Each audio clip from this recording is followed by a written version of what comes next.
આવતીકાલે બોટાદ હરડલ મુકામે સાંજે 5 વાગે એક કૃષિ આંદોલનની શરૂઆત કરી છે। એક જનઝુંબેશ લોન્ચ કરી છે, નામ છે કૃષક આંદોલન। મૂળ વાત એવી છે કે આપ સૌ જાણો છો, ગુજરાતમાં છેલ્લા 25-30 વર્ષમાં ખેડૂત ખેતી અને ગામડાઓને કચ્ચર ઘાણ કાઢી રાખવામાં આવ્યું છે। ઔદ્યોગિક વિકાસ થવો જ જોઈએ।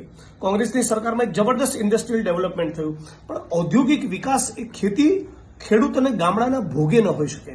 એટલે ગુજરાતમાં નવી એક વિકાસની તરાહ ઊભી થાય, નવી એક વિકાસની પદ્ધતિ ઊભી થાય અને એના માટે સમગ્ર ગુજરાતના ખેડૂતોને ગામડાઓને જગાડવાના આશયથી અમે લોકો આ કેમ્પેન લોન્ચ કરી છે।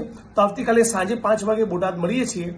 આશય એવો છે કે નગરો અને મહાનગરોમાં જે પ્રમાણેનું ઇન્ફ્રાસ્ટ્રક્ચર અને વિકાસ થયો એ ગામડા સુધી પહોંચે અને ઉદ્યોગ અને વેપારમાં જે પ્રમાણેનો નફો મળે છે એ પ્રમાણેનો નફો ખેડૂતોને અને ખેતીમાંથી થતો થાય તો લાગે છે કે સાચા અર્થમાં ગુજરાત આપણું વાઇબ્રન્ટ અને સ્વર્ણિમ બને।